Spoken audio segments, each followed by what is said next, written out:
السلام عليك زين الأنبياء السلام عليك أتقى الأتقياء صلواتي على النبي وسلامه وهو خير الأنام.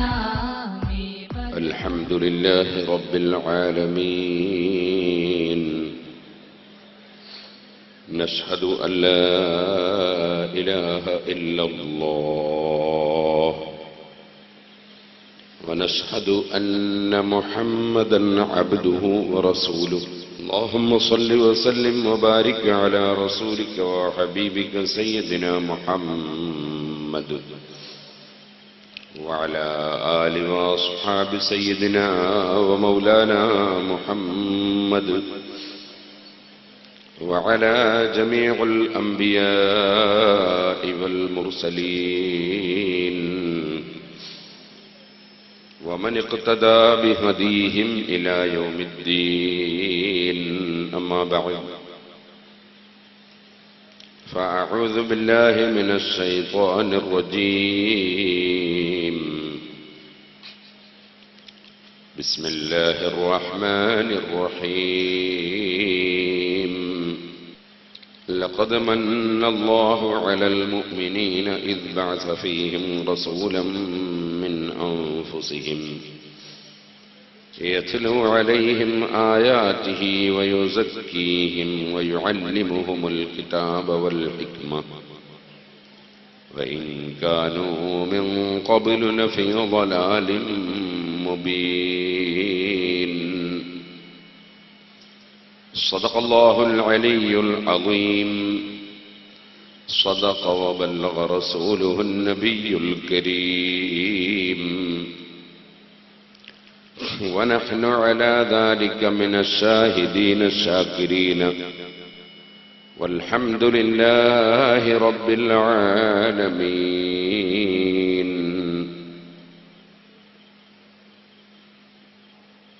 يا رب صل على من حل بالحرم طه الرسول الذي قد خص بالكرم. يا رب بالمصطفى بلغ مقاصدنا واغفر لنا ما مضى يا واسع الكرم.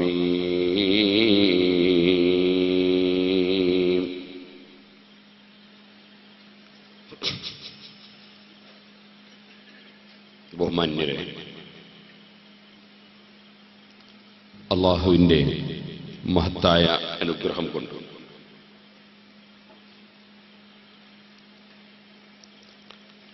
അല്ലാഹുവിൻ്റെ ദീൻ പഠിക്കുന്ന മുതഅല്ലിമീങ്ങൾ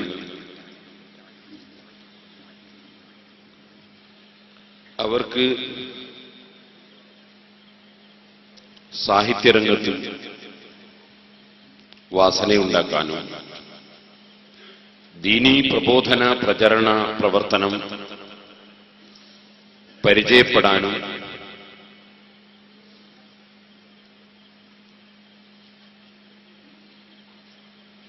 ഒരു വേദിയായി സംഘടിപ്പിക്കപ്പെട്ട അഷ്അരിയ ശരീഅത്ത് കോളേജ് സാഹിത്യ സമാജം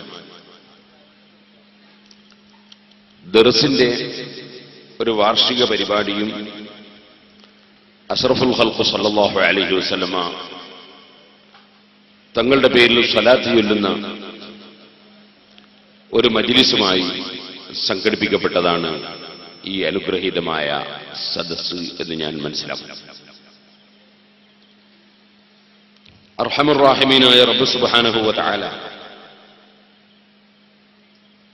നമ്മുടെ ഈ സദസ്സും നമ്മുടെ ഈ ദർസും നമ്മുടെ അശ്അരിയ സ്ഥാപനവും അഹ്ലുസുന്നത്തി വൽ ജമാഅത്തിന്റെ മുഴുവൻ സ്ഥാപനങ്ങളും ദീനീ പ്രവർത്തനങ്ങളും അവൻ പൊരുത്തപ്പെട്ട സാലിഹായ അമലായി നമ്മിൽ നിന്ന് ഖബൂൽ ചെയ്യുമാറാകട്ടെ. അതിന് അല്ലാഹു തആല ചെയ്ത നിഅമത്ത് അത് ശാരീരികമാകട്ടെ, സാമ്പത്തികമാകട്ടെ, മാനസികമാകട്ടെ, അള്ളാഹു ചെയ്ത അനുഗ്രഹം അള്ളാഹുവിന്റെ ദീനിനു വേണ്ടി ചെലവഴിക്കുന്നവരും ഉപയോഗപ്പെടുത്തുന്നവരും ആരാണോ അവർക്കെല്ലാം അള്ളാഹു ദുനിയാവിലും ആഖിറത്തിലും അർഹമായ പ്രതിഫലം നൽകുമാറാകട്ടെ. നമ്മുടെ ഏത് സദസ്സിലും ഞാൻ എറണാകുളത്ത് വരുന്ന കാലം മുതലേ എല്ലാ സദസ്സിലും നിറഞ്ഞു നിൽക്കാറുള്ള നമ്മുടെ എയർലൈൻസ് ഹാജിയാർ നല്ല സുഖം ഇല്ല എന്ന് എന്നോട് വിളിച്ചു പറഞ്ഞു. അള്ളാഹു അദ്ദേഹത്തിന് ദീർഘായുസ്സും ആഫിയത്തും നൽകുമാറാകട്ടെ. രോഗികളായ പലരും നമ്മുടെ സദസ്സിലുണ്ട്, നമ്മുടെ കുടുംബങ്ങളിലും വീടുകളിലും ഉണ്ട്. നമ്മുടെ ദീനീ സ്ഥാപനങ്ങളിലേക്ക് നേർച്ചകളും സദഖകളും തന്ന് പലരും രോഗികൾക്ക് വേണ്ടി ദുആ ചെയ്യാൻ പറഞ്ഞവരുണ്ട്. അർഹമുർ റഹീമീനായ റബ്ബ് നമുക്കും അവർക്കുമെല്ലാം പരിപൂർണമായ ആഫിയത്ത് നൽകുമാറാകട്ടെ. നമ്മുടെ നേതാക്കൾക്കും ദീനീ പ്രവർത്തകർക്കുമെല്ലാം അല്ലാഹു തആല ദീനിന്റെ ഖിദ്മത്തിൽ ആഫിയത്തോടെ ദീർഘായുസ്സ് നൽകുമാറാകട്ടെ. ഇവിടെ നോട്ടീസിൽ കാണിച്ചിട്ടുള്ളത് ആത്മീയ പ്രഭാഷണം എന്നാണ്. ആത്മീയ പ്രഭാഷണം നടത്താൻ ഞാൻ ആളല്ല, അതിന് എനിക്ക് അർഹതയും ഇല്ല. അതേസമയം ആത്മീയ ചിന്തയുള്ള ധാരാളം സ്വാലിഹീങ്ങളും ആരിഫീങ്ങളും നമ്മുടെ മുൻഗാമികളായി നമുക്ക് ആത്മീയോപദേശം നൽകിയവർ ഉണ്ട്. ആ മഹാന്മാർ അവരുടെ പ്രശസ്തമായ ഗ്രന്ഥങ്ങളിൽ നൽകിയ ഉപദേശങ്ങൾ, അവർക്ക് ആ ഉപദേശങ്ങൾ പഠിപ്പിച്ചു കൊടുത്ത അള്ളാഹുവിന്റെ പരിശുദ്ധ ഖുർആൻ, അഷ്റഫുൽ ഖൽഖ് സല്ലല്ലാഹു അലൈഹി വസല്ലം തങ്ങളുടെ ഹദീസുകൾ, ആത്മീയ ചൈതന്യമുള്ള മഹാന്മാരുടെ ചരിത്ര സംഭവങ്ങൾ, അത് അറിയാവുന്നതിൽ നിന്ന് ഒരൽപ്പം എടുത്തുധരിക്കുക മാത്രമാണ് ഉദ്ദേശിക്കുന്നത്. അല്ലാഹു ജല്ല ജലാലുഹു നിങ്ങളെ കൂട്ടത്തിൽ എത്രയോ വലിയ വലിയ മഹാന്മാരെയും ആത്മീയ ചൈതന്യമുള്ളവരെയും സദസ്സിലും സ്റ്റേജിലും അല്ലാഹു വെച്ചിട്ടുണ്ടാകാം. പക്ഷേ അത് നോക്കി മനസ്സിലാക്കാൻ കഴിയുന്നവരല്ല ഈ വിനീതനായ ഞാൻ. എന്നെ സംബന്ധിച്ചിടത്തോളം എനിക്കറിയുന്നത് എന്നെക്കുറിച്ച് മാത്രമാണ്. ഞാൻ ഒരാത്മീയ പ്രഭാഷണം നടത്തി മറ്റുള്ളവരെ ആത്മീയമായ ചൈതന്യമുള്ളവരാക്കി തീർക്കാനുള്ള കെൽപ്പും അറിവും കഴിവും എനിക്കില്ല എന്നത് എനിക്ക് ബോധ്യമുണ്ട്.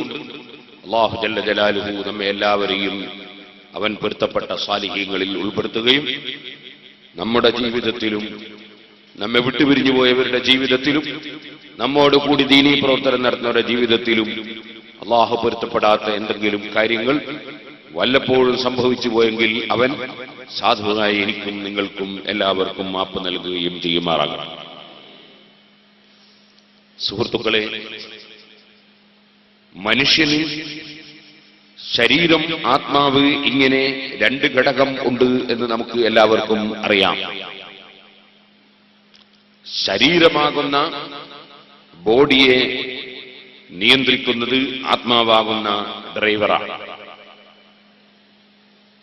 ശരീരത്തിന് പ്രായം ജന്മം മുതൽക്ക് നാം കണക്കുകൂട്ടുന്നതാണെങ്കിൽ ആത്മാവിന്റെ പ്രായം അതിനേക്കാളെല്ലാം എത്രയോ കൂടുതൽ ആണ്. ശരീരത്തിന്റെ നിർമ്മാണ പ്രവർത്തനം മാതാവിന്റെ വയറ്റിൽ 4 മാസത്തോളം നടന്നപ്പോഴാണ് ശരീരത്തെ നിയന്ത്രിക്കാനുള്ള ആത്മാവിനെ അല്ലാഹുവിന്റെ മലക്കുകൾ കൊണ്ടുവന്ന് ആ ബോഡിയിലേക്ക് നിക്ഷേപിച്ചിട്ടുള്ളത്. അല്ലാഹുവിന്റെ സൃഷ്ടിപ്പ് അത് അത്ഭുതകരമാണ്. അല്ലാഹുവിന്റെ സൃഷ്ടിപ്പിനെ സംബന്ധിച്ച് ചിന്തിക്കുന്ന ഏത് മനുഷ്യനും അല്ലാഹുവിലേക്ക് അവന്റെ ഹൃദയം നീങ്ങുകയും അപ്പോഴും അവൻ അള്ളാഹുവിന്റെ പരിശുദ്ധതയെ വാഴ്ത്തി സുബ്ഹാനല്ലാഹ് സുബ്ഹാനല്ലാഹ് എന്ന് പറഞ്ഞു പോവുകയും ചെയ്തു. അള്ളാഹുവിന്റെ പരിശുദ്ധതയെ വാഴ്ത്തുന്ന ഒരു ദിക്റാണ് സുബ്ഹാനല്ലാഹ്. അള്ളാഹുവിന്റെ മഹത്വത്തെ, അവന്റെ പരിശുദ്ധതയെ ഞാൻ വാഴ്ത്തുന്നു എന്നാണ് അതിന്റെ ഒരു ചുരുക്കസാരം. അല്ലാഹു സുബ്ഹാനഹു വ തആല സൃഷ്ടിപ്പിനെ സംബന്ധിച്ച് പറഞ്ഞ സ്ഥലങ്ങൾ പരിശോധിച്ചാൽ നമുക്ക് കാണാം. പല സ്ഥലത്തും സുബ്ഹാന എന്ന വാചകം അല്ലാഹു തആല എടുത്തു പറഞ്ഞത് കാണാം. സുബ്ഹാനല്ലദീ ഖലഖൽ അസ്വാജ കുല്ലഹാ മിമ്മാ തുംബിത്തുൽ അർളു വമിൻ അൻഫുസിഹിം വമിമ്മാ ലാ യഅലമൂൻ. സൂറത്ത് യാസീൻ. സൂറത്ത് യാസീൻ വളരെ ബൃഹത്തായ ഒരു സൂറത്താണ്. ഒരു പ്രാവശ്യം പാരായണം ചെയ്താൽ 10 പ്രാവശ്യം ഖുർആൻ പാരായണം ചെയ്ത പ്രതിഫലം ലഭിക്കുമാറ് അല്ലാഹു തആല മഹത്വം കൊടുത്തിട്ടുള്ള സൂറത്താണ് സൂറത്ത് യാസീൻ. തുടക്കം തന്നെ അഷ്റഫുൽ ഖൽഖ് സല്ലല്ലാഹു അലൈഹി വസല്ലം തങ്ങളുടെ മദ്ഹ യാസീൻ. യാസീൻ എന്നത് തന്നെ നബി സല്ലല്ലാഹു അലൈഹി വസല്ലം തങ്ങളെ വിളിച്ചതാണ് എന്ന് പറഞ്ഞ ഖുർആൻ വ്യാഖ്യാതാക്കൾ ഉണ്ട്. യാസീൻ എന്നത് നബി സല്ലല്ലാഹു അലൈഹി വസല്ലം തങ്ങളുടെ ഒരു പേരുമാണ്. ഇരിക്കട്ടെ, വൽ ഖുർആനിൽ ഹകീം, ഭദ്രമായ ഖുർആനിനെ തന്നെയാണ് സത്യം എന്ന് സത്യം ചെയ്തുകൊണ്ട് നബി സല്ലല്ലാഹു അലൈഹി വസല്ലം തങ്ങൾ വ്യാജനാണ്, വ്യാജ നബിയാണ് എന്ന് വാദിച്ച ആളുകൾക്ക് അല്ലാഹു സുബ്ഹാനഹു വ തആല സത്യം ചെയ്തുകൊണ്ട് മറുപടി പറയുന്നതാണ് സൂറത്ത് യാസീനിന്റെ തുടക്കം. വൽ ഖുർആനിൽ ഹകീം ഇന്നക ലമിനൽ മുർസലീൻ. നിശ്ചയമായും താങ്കൾ ഒരിക്കലും തന്നെ വ്യാജനല്ല, മറിച്ച് അല്ലാഹു സുബ്ഹാനഹു വ തആല നിയോഗിച്ചയച്ചിട്ടുള്ള മുർസലീങ്ങളിൽപ്പെട്ട ആളാണ് നബിയെ, തീർച്ചയായും അവിടുന്ന് എന്ന് നബി സല്ലല്ലാഹു അലൈഹി വസല്ലമ തങ്ങളെ വിളിച്ചുകൊണ്ട് സത്യം ചെയ്തുകൊണ്ട് പ്രഖ്യാപിക്കുന്നതാണ് സൂറത്ത് യാസീനിന്റെ തുടക്കം. അലാ സിറാത്തിൻ മുസ്തഖീം. അങ്ങനെ തങ്ങളെ സംബന്ധിച്ച് ആരും ധരിക്കേണ്ടതോ പറയേണ്ടതോ ചിന്തിക്കേണ്ടതോ ആയ യാതൊരു സാഹചര്യവും വാസ്തവത്തിൽ ഇല്ല. കാരണം ഓ നബിയെ, തങ്ങൾ നേർക്ക് നേരെയുള്ള മാർഗത്തിന്മേലാണ് തങ്ങൾ ഉള്ളത്. പിന്നെ എന്തിനാണ് തങ്ങളെ മറ്റുള്ളവർ തെറ്റിദ്ധരിക്കേണ്ട ആവശ്യം? എന്തിനാണ് അങ്ങയെ കേൾക്കേണ്ട ആവശ്യം? യാസീൻ വൽ ഖുർആനിൽ ഹകീം ഇന്നക ലമിനൽ മുർസലീൻ അലാ സിറാത്തിൻ മുസ്തഖീം. ഈ സൂറത്ത് യാസീനിൽ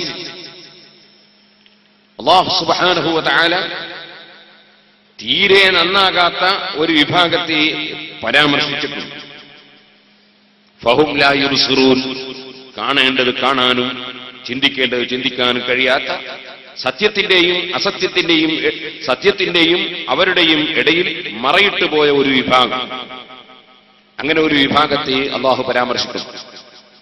എന്നാൽ ആ സൂറത്ത് യാസീനിൽ പ്രബോധന പ്രവർത്തനം നടത്തുന്ന ആളുകൾക്ക് ഉണ്ടാകുന്ന പ്രയാസങ്ങളെ സംബന്ധിച്ചും അവർക്കുണ്ടാകുന്ന വിഷമങ്ങളെ സംബന്ധിച്ചും ഖുർആൻ എടുത്തു പറയുന്നു.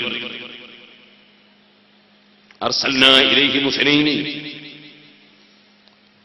രണ്ടാളുകളെ നിയോഗിച്ചയച്ചു. അവർ പ്രബോധന പ്രവർത്തനം നടത്തിയപ്പോൾ അവരെ ശത്രുക്കൾ ജയിലിലടച്ചു. ഫഅസ്സസ്നാഹും ബിസാലിഹിൻ. മൂന്നാമത്തെ ഒരാളെ കൊണ്ട് അദ്ദേഹത്തിന് ശക്തി പകർന്നു, അവർക്ക് ശക്തി പകർന്നു. കൂട്ടായ്മയോടുകൂടി യോജിപ്പോടുകൂടി കൂടുതൽ ആളുകൾ പ്രവർത്തിക്കുമ്പോൾ അതിനാൽ പ്രവർത്തനത്തിന് ശക്തിയുണ്ടാകുമെന്നും അങ്ങനെയാണ് പ്രവർത്തനത്തിന് ശക്തി നേടിയെടുക്കേണ്ടതെന്നും അല്ലാഹു സുബ്ഹാനഹു വ തആല അവിടെ സൂചിപ്പിക്കുന്നുണ്ട്. കൂട്ടായ്മയോടുകൂടെയുള്ള പ്രവർത്തനം ഇരിക്കട്ടെ, വളരെ ഹിക്മത്തോടുകൂടിയും വളരെ നയപരമായും പ്രവർത്തിക്കേണ്ടതിന്റെ ആവശ്യകതയും അല്ലാഹു തആല പറയുന്നു.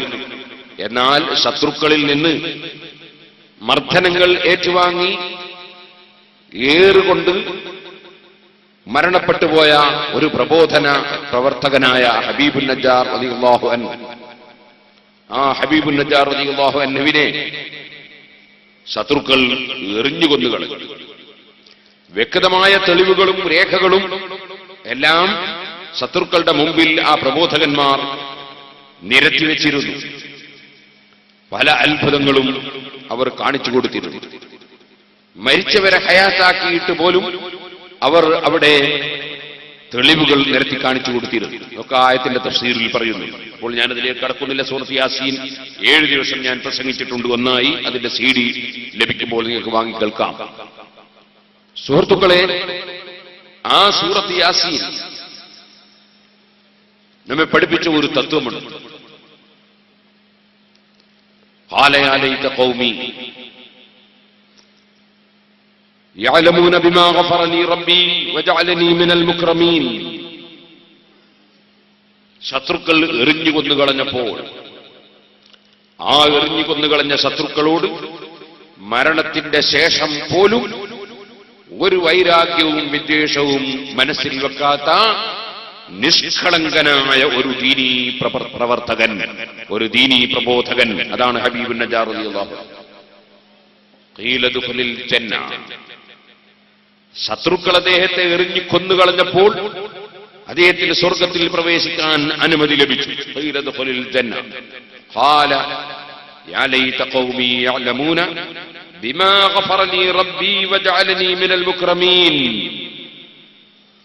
എറിഞ്ഞു കൊന്നുകളഞ്ഞ സമൂഹത്തോട് മരണത്തിന് ശേഷവും ഒരിക്കലും ശത്രുത തോന്നുന്നില്ല. അദ്ദേഹത്തിന്റെ മനസ്സിൽ സഹതാപം തോന്നുകയാണ്. എനിക്ക് അല്ലാഹു തആല സ്വർഗം തന്നു, എന്റെ ജനങ്ങൾ എന്നെ തെറ്റിദ്ധരിച്ച് അല്ലെങ്കിൽ എന്നെ നിഷേധിച്ച് അവരെന്നെ എറിഞ്ഞു കൊന്നുകളഞ്ഞു. ആ കക്ഷികൾ ഇനിയെങ്കിലും അല്ലാഹു തആല എനിക്ക് മാപ്പ് തന്ന വിവരവും, എനിക്ക് അല്ലാഹു തആല കറാമത്ത് തന്ന വിവരവും, എന്നെ അല്ലാഹു ആദരിച്ച വിവരവും, എന്നെ അല്ലാഹു സ്വർഗത്തിൽ കടക്കാൻ വേണ്ടി എന്നോട് പറഞ്ഞ വിവരവും അവരറിഞ്ഞ് ഇനിയെങ്കിലും അവർ നന്നായെങ്കിൽ തരക്കേടില്ലായിരുന്നു എന്ന് മരണശേഷവും കൂടി നസഹ ലിഖൗമിഹി ഹയ്യൻ വമൈതാ.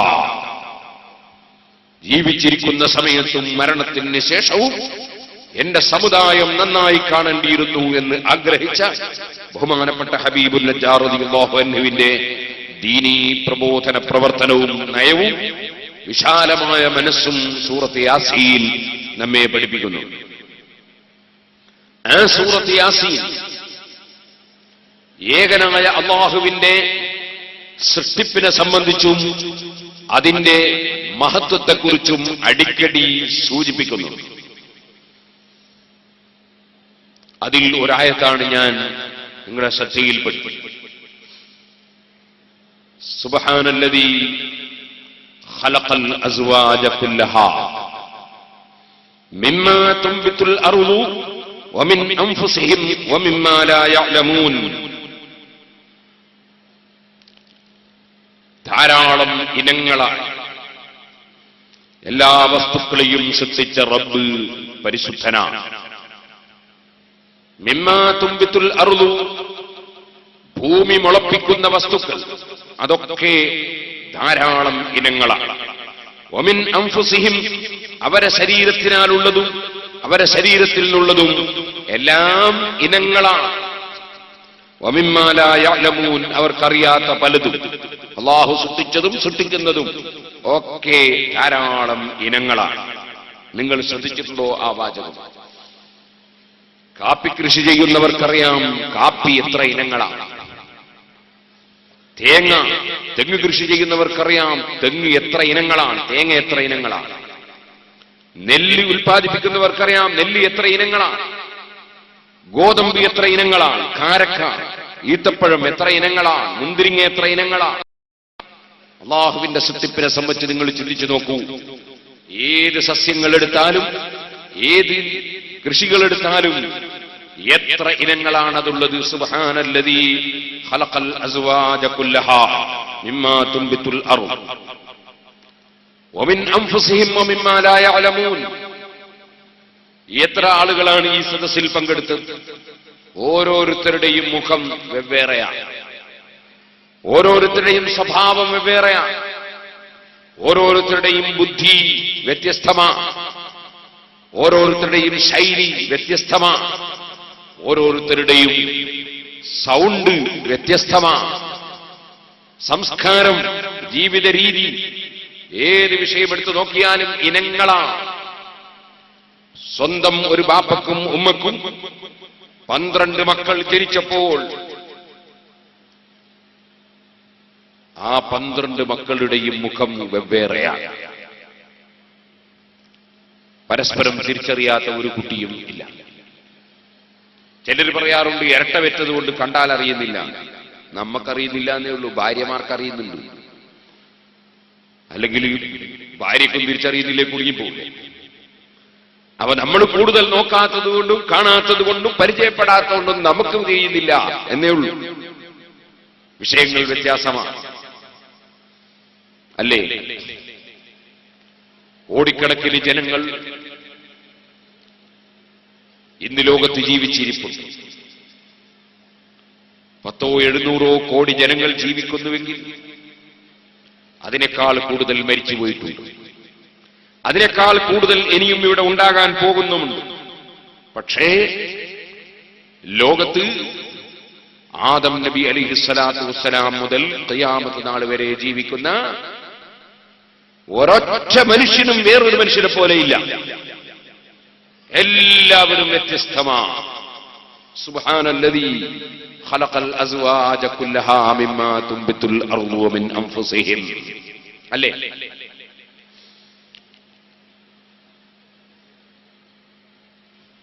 ആയിരം കോടി ഉറുപ്പികയുടെ ഒരു ബിൽഡിംഗ് എറണാകുളത്ത്, ആ ബിൽഡിംഗ് മറ്റൊരാൾക്ക് അദ്ദേഹം വിൽക്കുകയാണ്.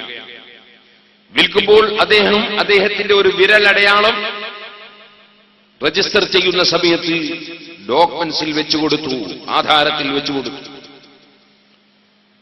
എന്താണത് അറിയിക്കുന്നത്? ലോകത്ത് അതുപോലൊരു വിരലടയാളം മുമ്പാർക്കും ഉണ്ടായിട്ടില്ല, ഇനി ആർക്കും അങ്ങനെ ഒരു വിരലുണ്ടാകാൻ പോകുന്നില്ല. അല്ലെങ്കിൽ പിന്നെ ഈ വിരലടയാളം കൊണ്ട് എന്താ കാര്യം? നിങ്ങളെ പറമ്പും വിറ്റ് നിങ്ങളെ സ്വത്തും വിറ്റ് ഞാൻ പോകൂലേ? അപ്പൊ ഓരോ മനുഷ്യന്റെയും വിരലുകൾ വ്യത്യസ്തമാണ്, കണ്ണുകൾ വ്യത്യസ്തമാണ്. വിദേശ രാജ്യങ്ങളിൽ പോയവർക്കറിയാം, മനുഷ്യന്റെ കണ്ണ് സ്കാൻ ചെയ്ത് അവിടെ എടുത്തു വെച്ചിരിക്കുന്നു പലരുടെയും. കാരണം ഇക്കണ്ണും കൊണ്ട് എനിക്ക് വരണ്ടെന്ന് വെച്ചിട്ട്. സൂറത്ത് യാസീൻ അവസാനവും പറഞ്ഞതെന്താണ്? സുബ്ഹാനല്ലദീ ബിയദിഹി മലകൂതു കുല്ലി ശൈഇ വഇലൈഹി തുർജഊൻ. അല്ലേ? മനുഷ്യന്റെ ചിന്തക്കുറവിനെ സംബന്ധിച്ച് ഖുർആൻ സൂചിപ്പിച്ചു. അഹങ്കാരിയായ മനുഷ്യൻ, ആ മനുഷ്യൻ എന്തും ചോദ്യം ചെയ്യാൻ ഇറങ്ങുകയാണ്. പക്ഷേ ചോദ്യം ചെയ്യുന്ന മനുഷ്യൻ ആലോചിക്കുന്നില്ല അവന്റെ ദൗർബല്യത്തെ സംബന്ധിച്ച്. അവന്റെ ഭൂതത്തെക്കുറിച്ചും ഭാവിയെക്കുറിച്ചും വർത്തമാനത്തെക്കുറിച്ചും അവൻ ആലോചിക്കുന്നില്ല. അതാണല്ലോ ഖുർആൻ പറഞ്ഞത്, ഫലാ യഹ്സുൻക ഖൗലുഹും ഇന്നാ നഅലമു മാ യുസിറൂന വമാ യുഅ്ലിനൂൻ അവലം യറൽ ഇൻസാനു അന്നാ ഖലഖനാഹു മിൻ നുത്ഫത്തിൻ ഫഇദാ ഹുവ ഖസീമും മുബീൻ.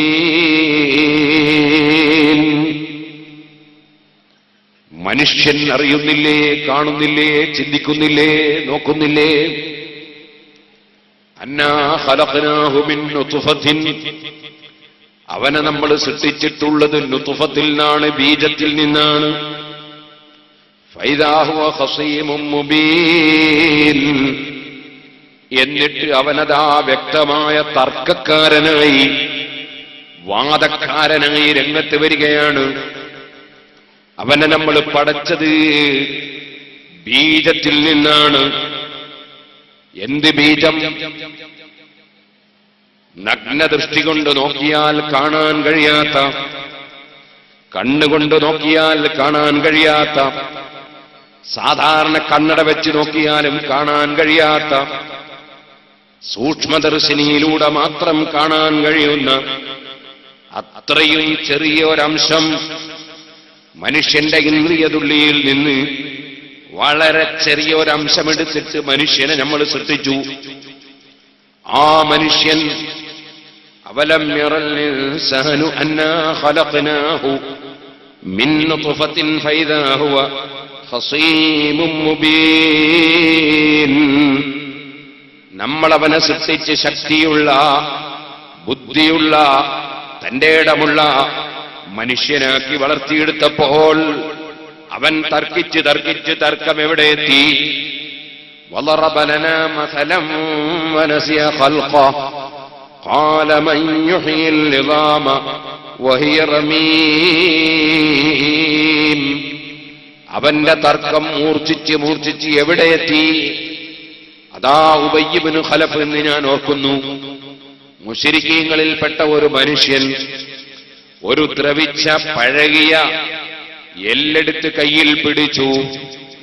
ആ എല്ല് കയ്യിൽ പിടിച്ചിട്ട് അവന്റെ ശക്തി ഉപയോഗിച്ച് അവനൊന്ന് ഞെക്കിപ്പിടിച്ചപ്പോൾ ആ എല്ല് പൊടിയായി, ഇങ്ങനെ ദ്രവിച്ച എല്ല് പൊടിയായി ഉതിർന്നുതിർന്ന് വീഴുകയാണ്. അത് വീഴുമ്പോൾ അവന്റെ ധൈര്യത്തോടെയുള്ള ചോദ്യം, വളറബ ലനാ മസലൻ വനസിയ ഖൽഖഹ. പടച്ച റബ്ബ് അഡ്വാൻസായി തന്നെ പറയുകയാണ്, അവൻ നമ്മക്ക് ഉപമയാക്കിയിട്ട് പടച്ചവനെ ചോദ്യം ചെയ്യാൻ വന്നിരിക്കുന്നു. എന്നാൽ വനസിയ ഖൽഖഹു, അവന്റെ സൃഷ്ടിപ്പിനെ അവൻ വിസ്മരിച്ചിരിക്കുന്നു. അവൻ എങ്ങനെയാണ് എല്ലായത്? അവൻ എങ്ങനെയാണ് തോലുണ്ടായത്? അവൻ എങ്ങനെയാണ് മാംസമുണ്ടത്? അവൻ എങ്ങനെയാണ് രക്തമുണ്ടായത്? എങ്ങനെയാണ് മജ്ജയുണ്ടായത്? എങ്ങനെയാണ് രോമമുണ്ടായത്? എങ്ങനെയാണ് രക്തമുണ്ടായത്? എങ്ങനെയാണ് അവന്റെ ഓരോന്നോരോന്ന് സൃഷ്ടിച്ചത്? അവൻ അതിനെക്കുറിച്ച് ചിന്തിക്കാതെ അവന്റെ സൃഷ്ടിപ്പവൻ മറന്നുപോയി. അവന്റെ സൃഷ്ടിപ്പിന്റെ ആദ്യം എന്തായിരുന്നു? കണ്ണുകൊണ്ട് കാണാൻ പോലും കഴിയാത്ത ഒരു ഉറച്ച എല്ലില്ല, തോലില്ല, അതുപോലെ മാംസമില്ല, മജ്ജയില്ല, രോമമില്ല, പല്ലില്ല, ഒന്നുമില്ല. വെറും കണ്ണുകൊണ്ട് കാണാൻ കഴിയാത്ത അത്രയും ചെറിയൊരംശമായിരുന്നു ബീജം. ആ ബീജത്തിൽ നിന്നാണ് അവനെ നമ്മൾ പടച്ചത്. പക്ഷേ അവനിപ്പോൾ ചോദ്യം ചെയ്യുകയാണ് നമ്മുടെ കഴിവിനെ. അവൻ ചോദിച്ചത് എന്താണ്? വളറബ ലനാ മസലൻ വനസിയ ഖൽഖഹ. അവന്റെ സൃഷ്ടിപ്പിനെ അവൻ വിസ്മരിച്ചു പോയി. അവൻ നമുക്ക് ഉപമയാക്കിയിട്ട് ചോദ്യം ചെയ്യുകയാണ്. എന്താണ് അവൻ ചോദിച്ചത്? മൻ യുഹ്യിൽ ഇളാമ വഹിയ റമീം. ദ്രവിച്ച് പഴകി അതാ പൊടിയായി പോകുന്ന ഈ എല്ലിനെ ആർക്കാണ് ജീവിപ്പിക്കാൻ കഴിയുക? ആർക്കാണ് ഇതിനെ മനുഷ്യനാക്കി രണ്ടാമത് രൂപപ്പെടുത്താൻ കഴിയുക എന്നാണല്ലോ അവന്റെ ചോദ്യം. എന്താണ് അവന്റെ വിഡ്ഢിത്തം? എന്താണ് അവന്റെ വിവരക്കേട്? എന്താണ് അവന്റെ ബുദ്ധിശൂന്യത? എന്താണ് അവന്റെ വിവേകശൂന്യത? കാരണം ഈ എല്ലും തോലും പല്ലും ഇത് മുഴുവനും നമ്മൾ പടച്ചത് കണ്ണുകൊണ്ട് കാണാൻ കഴിയാത്ത. ഇപ്പോൾ ഈ എല്ല് അവൻ കയ്യിൽ പിടിച്ച് അതിങ്ങനെ ഞെക്കിപ്പിടിക്കുമ്പോൾ പൊടിയായി ഉതിർന്ന് വീണുപോകുന്നത് നഗ്നദൃഷ്ടി കൊണ്ട് കാണുന്നുണ്ടല്ലോ. എന്നാൽ നഗ്നദൃഷ്ടി കൊണ്ട് കാണാൻ പോലും കഴിയാത്ത അത്രയും ചെറിയ ബീജത്തിൽ നിന്നല്ലേ ഈ ശക്തിയുള്ള മനുഷ്യനെ നമ്മൾ പടച്ചിട്ടുള്ളത്. അതാണ് റബ്ബിന്റെ സംസാരം. വളറബ ലനാ മസലൻ വനസിയ ഖൽഖഹു ഖാല മൻ യുഹ്യിൽ ഇളാമ വഹിയ റമീം. ദ്രവിച്ചുപോയ ഈ എല്ലിനെ ആർക്കാണ് ജീവിപ്പിക്കാൻ കഴിയുകയെന്ന് അവൻ നമ്മളെ വെല്ലുവിളിക്കുകയാണല്ലേ. എന്നാൽ ഖുൽ, പറയൂ നബിയേ, യുഹ്യീഹല്ലദീ അൻശഅഹാ അവ്വല മർറ. ആദ്യം അതിനെ പടച്ചവനാരാണോ അവൻ തന്നെ അതിനെ ജീവിപ്പിക്കുമെന്ന് മറുപടി പറയൂ നബിയേ. ഖുൽ യുഹ്യീഹല്ലദീ അൻശഅഹാ അവ്വല മർറ. എത്ര അർത്ഥവത്താണ് പരിശുദ്ധ ഖുർആനിന്റെ ആ അവതരണം! എത്ര അർത്ഥവത്താണ്! എത്ര ഹൃദയസ്പർക്കായ സംസാരമാണ്! മറുപടിയാണ് ഖുർആൻ പറയുന്നത്. ഈ എല്ലിനെ ആര് ജീവിപ്പിക്കുമെന്ന് ചോദിക്കുന്ന ആ മനുഷ്യന് എല്ലെങ്ങനെ ഉണ്ടായി എന്ന് ചിന്തിച്ചുകൂടെ? അവന്റെ മാതാവിന്റെ വയറ്റിലേക്ക് മാതാവ് എല്ല് വിഴുങ്ങിയിട്ടില്ല. അവന്റെ മാതാവിന്റെ വയറ്റിലേക്ക് മാതാവ് ഒരു മാംസക്കഷ്ണം അതാ വിഴുങ്ങിയതല്ല. അവൻ എല്ലും തോലും മാംസവും ഒക്കെയായി ഈ ലോകത്തേക്ക് വന്നത്. അത് വളർന്നത്, വരുന്ന സമയത്തില്ലാത്ത പല്ല് പിന്നീട് ശരീരത്തിൽ വന്നത്, അങ്ങനെ തുടങ്ങി ഓരോന്നോരോന്നും. സുബ്ഹാനല്ലാഹ്, കുട്ടിക്കാലത്ത് പ്രസവിച്ച ഉടനെ താടിയിൽ രോമം കൊടുത്തിട്ടില്ല, മീശയിൽ രോമം കൊടുത്തിട്ടില്ല. കൊടുത്തിരുന്നുവെങ്കിൽ ഞാൻ ചോദിക്കട്ടെ, ഇന്ന് ചെറിയ പിഞ്ചുമക്കളെ എടുത്ത് ചുംബിക്കുന്നത് പോലെ താടിയും മീശയുമൊക്കെ കുട്ടിക്കാലത്ത് തന്നെ, ചെറിയ കുട്ടിയായി വരുന്ന സമയത്ത് തന്നെ ഇങ്ങനൊരു താടിയും മീശയുമൊക്കെ ഉണ്ടെങ്കിൽ ഏതെങ്കിലും മാതാവിന്റെയോ പിതാവിന്റെയോ ഒരു ചുംബനമെങ്കിലും നമുക്ക് കിട്ടുമായിരുന്നോ? ഇപ്പൊ നമ്മളെ ആരെങ്കിലും പിടിച്ച് ചുംബിക്കുന്നുണ്ടോ? എന്തേ കാരണം? അതേ നാരും വേരും വന്നുപോയി. ആർക്കും ഇപ്പോൾ ആ നേരത്തെയുള്ള വാത്സല്യവും ചുംബിക്കാനുള്ള മനസ്സും വരുന്നില്ല. അതുണ്ടാകാനാണ് റബ്ബ് സുബ്ഹാനഹു വ തആല ഒരു രോമം പോലും താടിയിൽ തരാതെ, ഒരു രോമം പോലും മീശയിൽ മുളക്കാതെ അതേ ചെറിയ പിഞ്ചുകുട്ടിയായി വന്നപ്പോ എന്താണ് റബ്ബിന്റെ ഒരു സംവിധാനം? ഇനി നിങ്ങൾ നോക്കൂ, അതേ സമയത്ത് തല പിടിച്ച് സാധാരണ ആരും ചുംബിക്കാറില്ല. അതുകൊണ്ട് തന്നെ തലയിൽ രോമം തന്നിട്ടുമുണ്ട്. അതുകൊണ്ടൊരു തകരാറും സംഭവിച്ചിട്ടില്ല. ഇനി നിങ്ങൾ നോക്കൂ, പ്രസവിച്ച ഉടനെ മാതാവിന്റെ മുല കുടിക്കേണ്ട കുട്ടി മുല കുടിക്കുന്ന സമയത്ത് മാതാവിന്റെ മുല കടിച്ചുപോയാൽ, മാതാവിന്റെ മുല പഴുത്തുപോയാൽ മാതാവ് മുല കുടിക്ക് തരുന്നത് തന്നെ നിന്നുപോകും. അപ്പോൾ പട്ടിണി കിടന്ന് ഈ കുട്ടി മരണപ്പെട്ടു പോകും. അതുകൊണ്ട് മുലപ്പാല് കുടിച്ച് അല്പം വളർന്ന് മറ്റ് ഭക്ഷണങ്ങൾ കഴിക്കാൻ പാകം വരുന്നത് വരെ പല്ലും അല്ലാഹു തആല തന്നിട്ടില്ല. കാരണം പല്ല് തന്നാൽ അപകടമാണ്, പല്ലില്ലാതിരിക്കുന്നത് അനിവാര്യമാണ്. ഈ രൂപത്തിൽ ഓരോ സന്ദർഭത്തിലും ആവശ്യമായത് പടച്ചു തന്നുകൊണ്ട് സർവ്വ സൗകര്യങ്ങളും ചെയ്തു തന്ന റബ്ബിനെ ഒരു മനുഷ്യൻ ചോദ്യം ചെയ്യുന്നുവെങ്കിൽ ആ റബ്ബിലേക്ക് മനസ്സ് തിരിയാതെ അവൻ ഭൗതിക ലോകത്തും ഭൗതിക സ്ഥാനങ്ങളിലും ഭൗതിക ചിന്തയിലും അവന്റെ മനസ്സ് തിരിക്കുന്നുവെങ്കിൽ അവനല്ലയോ ലോകത്ത് ചിന്തയില്ലാത്ത മനുഷ്യൻ, അവനല്ലേ അഹങ്കാരമുള്ള മനുഷ്യൻ, അവനല്ലേ നന്ദിയില്ലാത്ത മനുഷ്യൻ, അവനല്ലേ വാസ്തവത്തിൽ ഒന്നും തിരിയാത്ത മനുഷ്യൻ.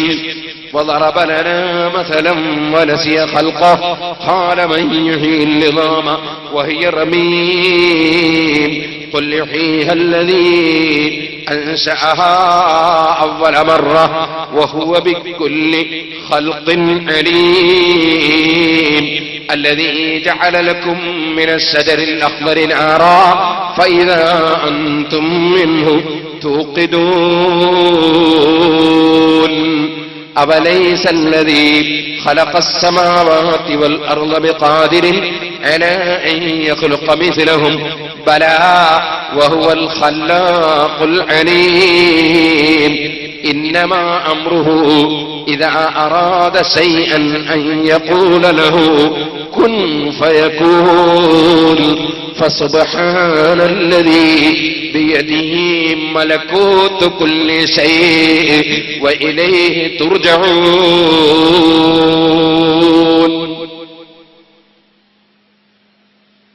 أوليس الذي خلق السماوات والأرض ആകാശങ്ങളെയും ഭൂമികളെയും സൃഷ്ടിച്ച അല്ലാഹു ജല്ല ജലാലുഹു അവൻ സൂര്യനെ സൃഷ്ടിച്ചിരിക്കുന്നു. 15 കോടിയോളം കിലോമീറ്റർ അകലെ ഒരൊറ്റ ബൾബ്, ആ ബൾബെങ്ങാനും നമ്മുടെ സമീപത്താണ് കത്തുന്നതെങ്കിൽ നമ്മൾ ചൂടുകൊണ്ട് നശിച്ചു പോകും. ആ ബൾബെങ്ങാനും അതിനപ്പുറത്താണെങ്കിൽ അതും തകരാറ് സംഭവിക്കും. കൃത്യമായി അതിനെ അവൻ നിർത്തി. എന്നിട്ടോ ഒരു നയാകാശ് പോലും ചെലവില്ലാതെ, ഡീസൽ ചെലവില്ല, പെട്രോൾ ചെലവില്ല, മണ്ണെണ്ണയില്ല, ഗ്യാസില്ല, ഒരാൾക്കും 5 പൈസയും വാടക കൊടുക്കേണ്ടതില്ല. ആ സൂര്യനെ കൊണ്ട് എത്ര സ്ഥലങ്ങളിലാണ് അവൻ ഒരേ സമയത്ത് വെളിച്ചം നൽകിയത്, ഏതെല്ലാം റൂമിന്റെ ഉള്ളിലാണ് ആ വെളിച്ചം എത്തിച്ചത്. ആ സൂര്യന്റെ ഊർജം കൊണ്ട് സൂര്യനില്ലാത്ത സമയത്ത് പോലും എത്രയാണ് ഉപയോഗപ്പെടുത്തുന്നത്. ആ സൂര്യനെയും ചന്ദ്രനെയും നക്ഷത്രങ്ങളെയും ഗാലക്സികളെയും ഗോളങ്ങളെ മുഴുവനും പടച്ച റബ്ബ്, ചെറിയ പരലുകൾ മുതൽ തിമിംഗലങ്ങൾ വരെ, അതാ ലക്ഷക്കണക്കായ മത്സ്യങ്ങളെ പടച്ച റബ്ബ്, ചെറിയ പുല്ല് പുഷ്പങ്ങൾ മുതൽക്ക് വലിയ മരങ്ങൾ വരെ ഓരോന്നും പടച്ച റബ്ബ് അത്ഭുതമാണ്. അവന്റെ സൃഷ്ടിപ്പ് മുഴുവനും അത്ഭുതമാണ്. ഞാൻ പറഞ്ഞില്ലേ, മനുഷ്യൻ അവന്റെ സൃഷ്ടിപ്പിനെ കുറിച്ച് തന്നെ ചിന്തിക്കട്ടെ. കണ്ണുകൊണ്ട് നോക്കിയാൽ കാണാൻ കഴിയാത്ത അത്രയും ചെറിയൊരു ബീജം, അതേ ആ ബീജവും അണ്ടവും സങ്കലനം നടത്തി അതേ മനുഷ്യന്റെ മാതാവിന്റെ വയറ്റിൽ ഭ്രൂണമായി വളർന്ന ആ മനുഷ്യൻ, അവനൊന്നാലോചിക്കട്ടെ, ബാപ്പയുടെ മുഖവുമായി മകന്റെ മുഖത്തിനൊരു ചെറിയ തുല്യത കാണുന്നു.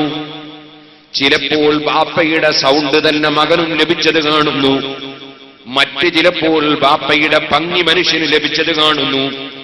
മറ്റ് ചിലപ്പോൾ ബാപ്പയുടെ ശാരീരിക പ്രകൃതി തന്നെ, അതേ ബാപ്പ മെലിഞ്ഞിട്ടാണോ മകനും മെലിഞ്ഞിട്ട്, ബാപ്പ തടിച്ചിട്ടാണോ മകനും തടിച്ചിട്ട്, ബാപ്പ കറുത്തിട്ടാണോ മകനും പലപ്പോഴും കറുത്തിട്ട്, ഇങ്ങനെ തുടങ്ങി ഒരുപാട് കാര്യങ്ങൾ ബാപ്പയുമായോ ഉമ്മയുമായോ ബാപ്പ ഉമ്മയുടെ കുടുംബത്തിലുള്ളവരുമായോ തുല്യത കാണുന്നു. നിങ്ങൾക്കറിയാം, ഞാൻ വെറുതെ പറഞ്ഞതല്ല, അറിയാമല്ലോ. ഒരാള് നമ്മുടെ അശ്അരിയ സ്ഥാപനത്തിന് കുറെ കാര്യങ്ങൾ ആവശ്യമുണ്ട്. അങ്ങനെ അശ്അരിയുടെ മേലെ ഒരു നില ബിൽഡിംഗ് എടുക്കണം, ഒരു നില കൂടി ഉണ്ടാക്കണം. അതിനെല്ലാ ആളുകളും നല്ല സംഭാവന കൊടുക്കണം. അപ്പൊ ഈ അശ്അരിയക്ക് കുറെ പൈസ ആവശ്യമുണ്ട്. അതിന്റെ പിരിവിന് വേണ്ടി പോകാൻ വേണ്ടി ആരോടെ നമ്മൾ പോവാ, ആരെയാ കാണുന്നത് ഇങ്ങനെ ആലോചിച്ചു. അപ്പൊ ഒരാളെ പറ്റി നമ്മൾ അയാളെടുത്ത് പോവാ, എന്താ കാരണം? അയാൾ എന്തെങ്കിലും കൊടുക്കും. അയാളെ ബാപ്പി അങ്ങനെ തന്നെയാണ്, എന്തെങ്കിലും കൊടുക്കുന്ന ആൾ. നമ്മൾ അവിടെ പോവാ, അവിടെ പോയി അവിടെ തിരിച്ചു വരുമ്പോൾ നമ്മൾ ഒരു വലിയ പൊരണ്ടല്ലോ ഇവിടെ. ഇവിടെ ആരാ താമസിക്കുന്നത്? ഇവിടെ മുസ്ലിമീങ്ങൾ തന്നെയാണോ? ആ മുസ്ലിമീങ്ങൾ തന്നെയാണ്. പക്ഷെ അവിടെ കയറിയിട്ട് കാര്യമില്ല ഉസ്താദെ. എന്താ 5 പൈസ അയാൾ കൊടുക്കൂല. എന്താ അയാളെ ബാപ്പി അങ്ങനെ തന്നെയായിരുന്നു. അപ്പൊ നിങ്ങളൊന്ന് ആലോചിച്ച് നോക്ക്, കണ്ണുകൊണ്ട് കാണാൻ കഴിയാത്ത ഈ ചെറിയ ബീജം, മനുഷ്യന്റെ കണ്ണുകൊണ്ട് നോക്കിയാൽ കാണില്ല, അത്ര ചെറിയൊരു സാധനം. അതിന്റെ ഉള്ളിൽ അല്ലാഹു തആല ബാപ്പാന്റെ ബുഖലടക്കം വെച്ചിരിക്കുകയാണ് മകന് അനന്തരായി. ബാപ്പ ഒന്നും കൊടുക്കാത്തവനെ മകനും അതേ ഒന്നും കൊടുക്കാത്ത സ്വഭാവം. ബാപ്പ നല്ല ഭംഗിയുള്ളവരാണെങ്കിൽ അതേ ഭംഗി മകന്. ബാപ്പാന്റെ സൗണ്ട് എന്തിനധികം പറയണം. ഒരാളെ കാലിന്റെ മടമ്പ് പൊട്ടിയിരിക്കുന്നു, നല്ല തണുപ്പായപ്പോ എന്റെ കാലിന്റെ മടമ്പിങ്ങനെ പൊട്ടിയിരുന്നു. ആ ഉമ്മാന്റെ കാലിന്റെ മടമ്പും പൊട്ടാറുണ്ടായിരുന്നു. അപ്പൊ തണുപ്പിന് പൊട്ടുന്ന പൊട്ടടക്കം ഇതിന്റെ ഉള്ളിൽ അല്ലാഹു ഉൾപ്പെടുത്തിയിരിക്കുന്നു. എന്ത്? ഈ ബീജത്തിന്റെ ഉള്ളിൽ. അല്ലാഹുവിന്റെ അപാരമായ ഖുദ്റത്തിനെ സംബന്ധിച്ചാണ് ഞാൻ പറഞ്ഞത്.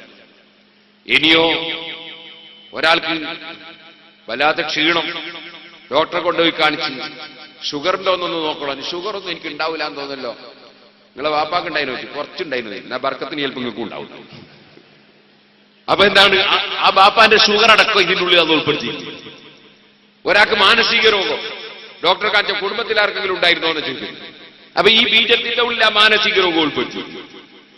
ഈ രൂപത്തിൽ ഓരോ വിഷയങ്ങളും കണ്ണുകൊണ്ട് കാണാൻ കഴിയാത്ത ചെറിയ ഒരു വസ്തുവിൽ ഉൾപ്പെടുത്തി മനുഷ്യനെ സൃഷ്ടിച്ച റബ്ബ് അവന്റെ അപാരമായ ഖുദ്റത്തിനെ സംബന്ധിച്ച്, അവന്റെ അധികാരത്തെ സംബന്ധിച്ച് ചിന്തിക്കുമ്പോൾ സുബ്ഹാനല്ലാഹ്, അവന്റെ പരിശുദ്ധത വാഴ്ത്തിപ്പോകാത്തവൻ ബുദ്ധിയുള്ളവനാണോ? അല്ലാഹു അതാണ് പറഞ്ഞത്. അതേ, ഖുൽ യുഹീഹല്ലദീ അൻശഅഹാ അവ്വല മർറ വഹുവ ബികുല്ലി ഖൽഖിൻ അലീം അല്ലദീ ജഅല ലക്കും മിനശ് ശജരിൽ അഖ്ളരി നാറാ. പച്ചയായ മരങ്ങൾ, അതേ വീട്ടിലിരുന്നിട്ട് പർവ്വതങ്ങളിലേക്ക് നോക്കുമ്പോൾ പർവ്വതത്തിന്റെ മേലെ കാട്ടുതീ പടരുന്നത് കാണുന്നു. എന്താണ് അവിടെ സംഭവിച്ചത്? കാട്ടിലുള്ള മുളകൾ, കാട്ടിലുള്ള മരങ്ങൾ തമ്മിൽ ഉരസി കത്തുകയാണ്. ആ മരം തന്നെ കൊണ്ടുവന്ന് നമ്മളതാ ഒരു മെഷീനിൽ വെച്ചാൽ അതിൽ നിന്ന് വെള്ളം കിട്ടും. പക്ഷേ ആ വെള്ളമുള്ള മരങ്ങൾ തന്നെ പരസ്പരം ഉരസിയിട്ട് കത്തുകയാണ്. ഒരേ സമയത്ത് തീയും ഒരേ സമയത്ത് വെള്ളവും മരങ്ങളിൽ പലതിലും അല്ലാഹു വെച്ചിരിക്കുന്നു. അല്ലദീ ജഅല ലക്കും മിനശ്ശജരിൽ അഖ്ളരി നാറാ ഫൈദാ അൻതും മിൻഹു തുഖിദൂൻ അവലൈസല്ലദീ ഖലഖസ് സമാവാതി വൽ അർള ബിഖാദിരിൻ. സുബ്ഹാനല്ലാഹ്. പടച്ചവന്റെ ചോദ്യം എന്റെ സുഹൃത്തുക്കളെ നമ്മുടെ മനസ്സിൽ തറിച്ചു ചെല്ലേണ്ട ചോദ്യമല്ലേ? ചിന്തിക്കാൻ ഒരു മനുഷ്യനുണ്ടോ? അവൻ അല്ലാഹുവിലേക്ക് എത്തിച്ചേരാതിരിക്കുമോ? ഒരു പശു, ആ പശു അതിനെ സംബന്ധിച്ച് അല്ലാഹ് നേരത്തെ പറഞ്ഞിട്ടുണ്ട്. പശുവിനെ സംബന്ധിച്ച്, ആടുമാടുകളെ സംബന്ധിച്ച് സൂറത്ത് യാസീനിൽ അല്ലാഹ് വിശദമായി പറഞ്ഞിട്ടുണ്ട്. അതൊക്കെ ഞാൻ എന്റെ പ്രസംഗത്തിൽ, യാസീനെ കുറിച്ചുള്ള പ്രസംഗത്തിൽ പറഞ്ഞിട്ടുണ്ട്. ഇപ്പോഴതിലേക്ക് കടക്കുന്നില്ല. നോക്കൂ നിങ്ങൾ, ഒരു പശു പുല്ലിങ്ങനെ തിന്നുകൊണ്ടിരിക്കുന്നു. ആ പുല്ല് നേരത്തെ അവിടെ ഇല്ലായിരുന്നു. അവിടെ ഉണ്ടായിരുന്നത് എന്താണ്? ഉണങ്ങിയ ഭൂമി. ഒരു മഴ ഇങ്ങ് പെയ്തപ്പോൾ നേരത്തെ അവിടെ ഉണ്ടായിരുന്ന പുല്ലിന്റെയും അതുപോലെ സസ്യങ്ങളുടെയും അവശിഷ്ടങ്ങൾ അവിടെയെല്ലാം കിടക്കുന്നുണ്ട്. ആ പൊടിപടലങ്ങളായി നശിച്ചുപോയ പുല്ലിന്റെ അവശിഷ്ടങ്ങളിൽ നിന്ന് അതാ പുനർജീവിതം കൊടുക്കുന്നു പുല്ലിന്. പുല്ല് വീണ്ടും ഒരു മഴ പെയ്യുമ്പോൾ നന്നായി തിങ്ങി വളരുകയാണ്. അല്ലാഹുവിന് നശിച്ചുപോയൊരു വസ്തുവിനെ രണ്ടാമതുണ്ടാക്കൽ ഒരു പ്രശ്നമാണോ? ആ പുല്ലൊരു പശു തിന്നപ്പോൾ ആ പശുവിന് പുല്ലുകൊണ്ടതിന്റെ ശരീരത്തിൽ രക്തം ഉൽപ്പാദിപ്പിക്കപ്പെടുകയാണ്. ആ രക്തമുള്ള പശു, അതിന്റെ രക്തം തന്നെ അതാ പാലായി മാറുകയാണ്, പാലായി ഉൽപ്പാദിപ്പിക്കുകയാണ്. ആ പാല് മനുഷ്യൻ കറന്നെടുത്തപ്പോൾ ആ പാല് തന്നെ അതാ മോരും തൈരുമായി മാറ്റുകയാണ്. അതിൽ നിന്ന് വെണ്ണ എടുക്കുകയാണ്. ഇങ്ങനെ ഒരേ വസ്തു തന്നെ തിരിച്ചും മറിച്ചും എത്ര മാറ്റങ്ങൾക്കാണ് റബ്ബ് വിധേയമാക്കുന്നത്, എന്തെല്ലാം വസ്തുക്കളായിട്ടാണ് രൂപാന്തരപ്പെടുത്തുന്നത്. ആ ഖാലിഖും മാലിക്കുമായ റബ്ബ് അവലൈസല്ലദീ ഖലഖസ് സമാവാതി വൽ അർള ബിഖാദിരിൻ അലാ അൻ യഖ്ലുഖ മിസ്ലഹും ബലാ വഹുവൽ ഖല്ലാഖുൽ അലീം. അവനെ രണ്ടാമത് ജീവിപ്പിക്കുന്നതും അവരെ പോലുള്ള മനുഷ്യരെ വീണ്ടും കൊണ്ടുവരുന്നതും പടച്ചവനൊരു പ്രശ്നമാണോ? അല്ല, അല്ല. അവന് മനുഷ്യനെ പുനർജീവിപ്പിക്കുന്നത്, വീണ്ടും കൊണ്ടുവരുന്നത് അവനൊരു പ്രശ്നമല്ല. അവൻ നന്നായി സൃഷ്ടിക്കുന്നവനാണ്, എല്ലാ വിഷയങ്ങളും അറിയുന്നവനാണ്. വഹുവൽ ഖല്ലാഖുൽ അലീം. ഇന്നമാ അംറുഹു ഇദാ അറാദ ശൈഅൻ അൻ യഖൂല ലഹു കുൻ ഫയകൂൻ. ഒരു വിഷയം ഉണ്ടാകണമെന്ന് അവൻ ഉദ്ദേശിച്ചാൽ അവന്റെ ഒരു ഉത്തരവേ വേണ്ടൂ, ഉണ്ടാകണം എന്നൊരു ഉദ്ദേശമേ വേണ്ടൂ. അപ്പോഴേക്കതുണ്ടാകുന്ന വിധത്തിൽ അവൻ കഴിവുള്ളവനാണ്. സുബ്ഹാനല്ലദീ ബിയദിഹി മലകൂതു കുല്ലി ശൈഇ. മുഴുവൻ വിഷയത്തിന്റെയും അധികാരം, മുഴുവൻ വിഷയത്തിന്റെയും എല്ലാ പവറും അവന്റെ അധികാരത്തിലാണ്, അവന്റെ കരങ്ങളിലാണ്, അഥവാ അവന്റെ അധികാരത്തിലാണ്. അങ്ങനെ മുഴുവൻ വിഷയങ്ങളും അടക്കി ഭരിക്കുന്ന റബ്ബ് അവൻ പരിശുദ്ധൻ തന്നെ. സുബ്ഹാനല്ലദീ ബിയദിഹി മലകൂതു കുല്ലി ശൈഇ വഇലൈഹി തുർജഊൻ. ആ റബ്ബിലേക്ക് ഏത് മുതലാളിയാണെങ്കിലും ശരി, ഏത് തൊഴിലാളിയാണെങ്കിലും ശരി, ഏത് ഡോക്ടറാണെങ്കിലും ശരി, ഏത് രോഗിയാണെങ്കിലും ശരി, ഏത് പണ്ഡിതനാണെങ്കിലും ശരി, ഏത് പാമരനാണെങ്കിലും ശരി, ഏത് ആരോഗ്യമുള്ളവനാണെങ്കിലും ആരോഗ്യമില്ലാത്തവനാണെങ്കിലും, ഏത് അധികാരമുള്ളവനാണെങ്കിലും, ഏത് രാജാവാണെങ്കിലും, ഏത് പ്രജയാണെങ്കിലും, ആരാണെങ്കിലും ശരി, വഇലൈഹി തുർജഊൻ. അവനിലേക്ക് നിങ്ങളെ മുഴുവനും മടക്കപ്പെടുന്നു.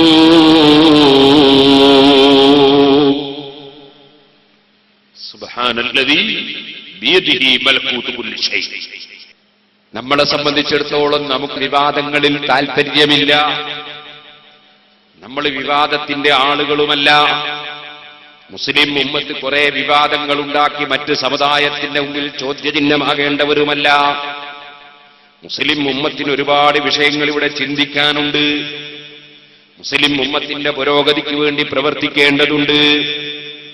ഞാൻ വേദനയോടെ പറയുകയാണ്, ഇവിടെ ഇപ്പോൾ അശ്അരിയ എന്ന നമ്മുടെ സ്ഥാപനത്തിന്റെ പുരോഗതിക്ക് വേണ്ടി നിങ്ങളൊക്കെ സഹകരിക്കണമെന്ന് ഇടയ്ക്ക് ഞാൻ സൂചിപ്പിച്ചല്ലോ. എന്നാ പലർക്കും തോന്നൽ എന്താണ്? സ്ഥാപനങ്ങൾ കൂടിപ്പോയി, വർദ്ധിച്ചുപോയി എന്നാണ്. എന്നാൽ പറയട്ടെ, നമ്മളുടെ കയ്യിൽ സ്ഥാപനങ്ങളൊന്നും പോരാ. ഞാൻ വേദനയോടെ പറയുകയാണ്. ഒരു നിലക്ക് സന്തോഷത്തോടെയുമാണ്, പക്ഷേ വേദന മനസ്സിലുണ്ട്. ഞാൻ ഈ അടുത്ത് സിറാജുൽ ഹുദയുടെ കീഴിൽ ഉള്ള ഒരു ഇംഗ്ലീഷ് മീഡിയം സ്കൂളിൽ പഠനാരംഭത്തിന് പോയി. LKG കുട്ടിക്ക് പാത്തി ഓതി തുടങ്ങി കൊടുക്കാൻ വേണ്ടി പോയത്. ഇംഗ്ലീഷ് മീഡിയം സ്കൂളിൽ പാത്തി കൊണ്ടാണ് തുടങ്ങി. ഇന്ന് രാവിലെ കുറ്റിയാടി ദേവാ കോളേജിലെ കുട്ടിക്ക് ഫാത്തിഹ ഓതി തുടങ്ങി കൊടുത്തിട്ടാണ് ഞാൻ വരുന്നത്. തുടങ്ങിക്കൊടുത്തത് എന്റെ അടുത്തുള്ള ഒരു സയ്യിദിനെ കൊണ്ടാ തുടങ്ങിച്ചത്. തങ്ങളെ തുടങ്ങിക്കൊടുത്തത്. ഞാൻ അതിൽ കുറെ ഉപദേശം നൽകിയതിന് ശേഷം, സുബീൻസ്കരിച്ചതിന് ശേഷം. അപ്പൊ ഞാൻ പറഞ്ഞു വരുന്നത്, ദേവാ കോളേജിൽ അൽഹംദുലില്ലാഹ് ഡിഗ്രിക്ക് എഴുതിയ മുഴുവൻ കുട്ടികളും ഡിഗ്രിയിൽ ജയിച്ചു എന്ന് വരുന്ന സമയത്ത് എനിക്ക് റിപ്പോർട്ട്. നമ്മുടെ സ്കൂള് 3 സ്കൂളിൽ ഞാൻ SSLC പരീക്ഷ എഴുതിയിട്ടുണ്ട്. അതായത് 3 സിറാജുലുടെ 3 സ്കൂളുകളിൽ SSLC പരീക്ഷ CBSE സിലബസ് പ്രകാരം ഈ വർഷം നടന്നിട്ടുണ്ട്. 3 സ്കൂളിലും മുഴുവൻ കുട്ടികളും ഡിസ്റ്റിങ്ഷൻ വാങ്ങി പാസ്സായിട്ടുണ്ട്. ഒറ്റ കുട്ടി അതിനേക്കാൾ ചേർന്നില്ല. എല്ലാം ഡിസ്റ്റിങ്ഷനാണ്. പല കുട്ടികൾക്കും മദ്രസയിലും നല്ല റാങ്കുണ്ട്. അങ്ങനെ ദീനും ദുനിയാവും ഒരേ സമയത്ത് പഠിപ്പിക്കാനാണ് നമ്മുടെ സ്ഥാപനങ്ങൾ നാം വളർത്തിയെടുക്കുന്നത്. അത് അശ്അരിയായിരുന്നാലും ശരി, ഇനി നമ്മുടെ മർക്കസായിരുന്നാലും, ശഅരിയായിരുന്നാലും, മഖറായിരുന്നാലും, മഅദിനായിരുന്നാലും, മംബഅായിരുന്നാലും, മജ്മുഅായിരുന്നാലും, അങ്ങനെ ഏത് സ്ഥാപനങ്ങളുണ്ടോ ആ സ്ഥാപനങ്ങളൊക്കെ നാം പ്രവർത്തിക്കുന്നത് ദീനീ വിദ്യാഭ്യാസവും ഭൗതിക വിദ്യാഭ്യാസവും ഒക്കെ നമ്മുടെ സമൂഹത്തിന് കൊടുക്കാനാണ്. ഞാൻ പറഞ്ഞു വരുന്ന വിഷയം, അങ്ങനെ കുട്ടികളൊക്കെ ഡിസ്റ്റിങ്ഷൻ വാങ്ങി പാസ്സായപ്പോൾ കുറെ കുട്ടികൾ A1 ആയി. മുഴുവൻ കുട്ടികൾ എല്ലാ വിഷയത്തിലും A1 വാങ്ങി വളരെ ഉന്നത വിജയം വാങ്ങി. അങ്ങനെ വിജയിച്ചു പോയ കുട്ടികളുടെ രക്ഷിതാക്കൾ പിന്നീട് വരികയാണ്. വന്നിട്ട് പറയാണ്, ഉസ്താദെ, ഞാൻ എന്റെ കുട്ടീനെ ഒരു നല്ല ഹോസ്റ്റലിൽ ചേർത്ത് പഠിപ്പിക്കണമെന്ന് വിചാരിച്ചു. അവർക്ക് എൻട്രൻസിനും എഴുതാൻ സാധിക്കണം, അതോടുകൂടെ തന്നെ അവർക്ക് +1 +2 പഠിക്കാൻ സാധിക്കണം. അതിന് സൗകര്യമുള്ള ഒരു ഹോസ്റ്റൽ നമ്മളേതെങ്കിലും ഉണ്ടോ എന്ന് വന്ന് ചോദിക്കാൻ.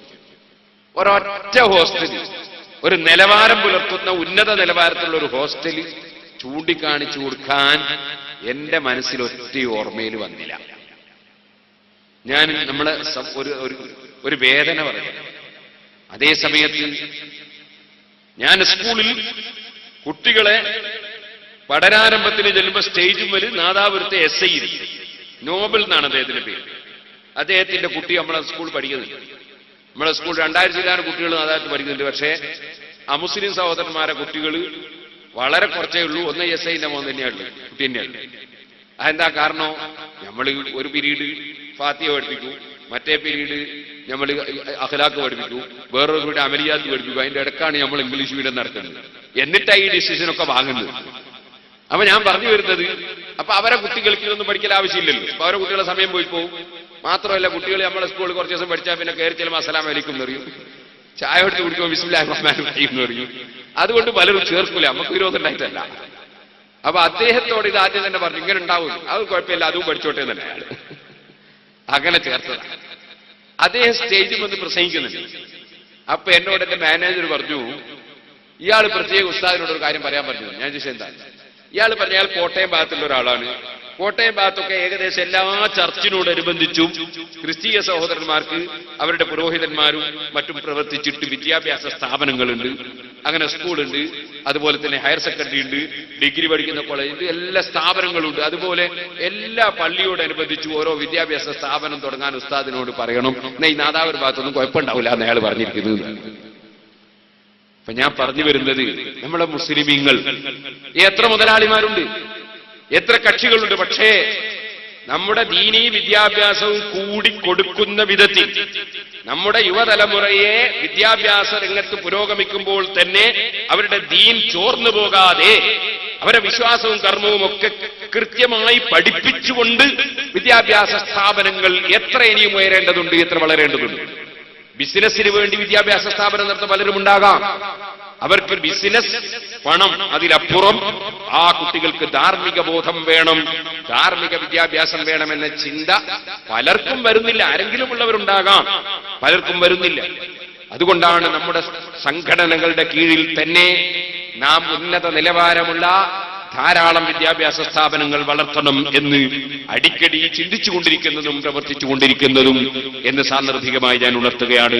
അള്ളാഹു അത്തരം സംരംഭങ്ങളെ സഹായിക്കുന്നവരെ ദുനിയാവിലും ആഖിറത്തിലും സഹായിക്കുമാറാകട്ടെ. ഞാൻ എന്റെ വിഷയത്തിലേക്ക് തന്നെ പോകുന്നു. അല്ലാഹു ജല്ല ജലാലുഹു സുബ്ഹാനല്ലദീ ബിയദിഹി മലകൂതു കുല്ലി ശൈഇ. അല്ലാഹുവിന്റെ അധികാരത്തെക്കുറിച്ചല്ലേ നമ്മൾ പറഞ്ഞു വന്നത്. ഒരാൾ എന്നെ ടെലിഫോൺ ചെയ്ത് പറയുകയാണ്, ഉസ്താദേ ഒരു സംശയം. ഒരാൾ ചോദിച്ചപ്പോൾ എന്റെ മനസ്സിൽ നിന്ന് സംശയം പോകുന്നില്ല. ഞാൻ ചോദിച്ചു അദ്ദേഹത്തോട്, നിങ്ങളൊരു വിശ്വാസിയല്ലേ? അദ്ദേഹത്തിന് പറയും, ഞാൻ വിശ്വാസിയാണ്, പക്ഷേ എന്നെ ചോദ്യം ചെയ്തവൻ വിശ്വാസിയല്ല.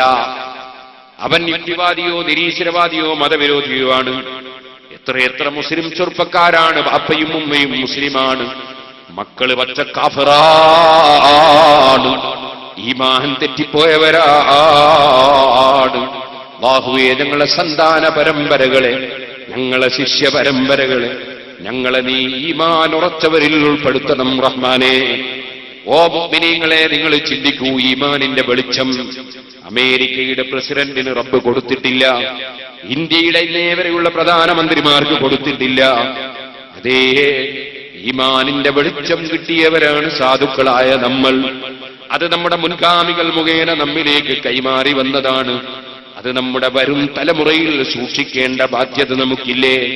അത് അന്ത്യനാൾ വരെ തുടരേണ്ടതില്ലേ? നമുക്ക് വേണ്ടി ഖുർആൻ ഓതുന്ന പ്രാർത്ഥിക്കുന്ന മക്കൾ വേണ്ടതില്ലേ? ബാപ്പയെ എന്തിന് ഖബർസ്ഥാനിൽ കൊണ്ടുപോകണം?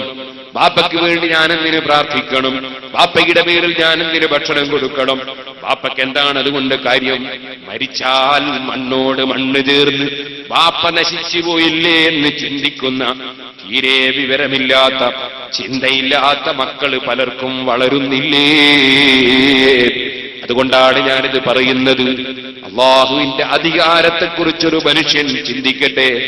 ഞാൻ അദ്ദേഹത്തോട് പറഞ്ഞു, നിങ്ങളുടെ എതിരാളിയായി നിങ്ങളോട് ചോദ്യം ചോദിച്ച മനുഷ്യന് പറഞ്ഞു കൊടുക്കാൻ വേണ്ടി ഞാൻ നിങ്ങളോട് ചില സംശയങ്ങൾ അങ്ങോട്ട് ചോദിക്കുന്നു, നിങ്ങളതിന് കൃത്യമായ മറുപടി പറയണം.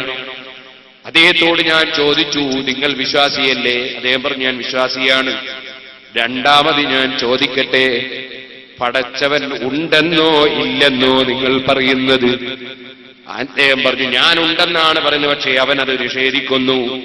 നിങ്ങൾ അദ്ദേഹത്തോട് ചോദിക്കുക, പടച്ചവൻ ഇല്ല എന്നതിന് എന്തെങ്കിലും ഒരു തെളിവ് അവന് ചൂണ്ടിക്കാണിക്കാൻ കഴിയുമോ? പടച്ചവൻ ഇല്ല, ഇത് നിയന്ത്രിക്കുന്ന ഒരാളില്ല എന്നതിന് എന്തെങ്കിലും ഒരു തെളിവ് ആ യുക്തിവാദിക്ക് ചൂണ്ടിക്കാണിക്കാൻ കഴിയുമോ? നിങ്ങളോട് നിങ്ങളെ മുന്നിൽ ഞാൻ വെക്കുന്നു, പടച്ചവൻ ഇല്ല എന്നതിന് ഇന്ന് വരെ ഒരു യുക്തിവാദിക്കും ഒരു നിരീശ്വരവാദിക്കും ഒരു തെളിവും പറയാൻ കഴിഞ്ഞിട്ടില്ല, കഴിയുന്നതല്ല. അവനാകത്തുക പറയാനുള്ളത് ഉണ്ടെങ്കിൽ കാണണ്ടേ എന്നാണ്. ഉള്ളതെല്ലാം കാണണമെന്നുണ്ടോ? ഈ പറയുന്ന മനുഷ്യന് ബുദ്ധിയില്ലേ? ഉണ്ടെന്നാണ് പറയുന്നതെങ്കിൽ ആ ബുദ്ധി അവൻ കണ്ടിട്ടുണ്ടോ? അവൻ കാണാത്തത് കൊണ്ട് ബുദ്ധിയില്ലെന്നാണോ വിധിക്കേണ്ടത്? ബുദ്ധി ഉണ്ടെന്നാണോ വിധിക്കേണ്ടത്?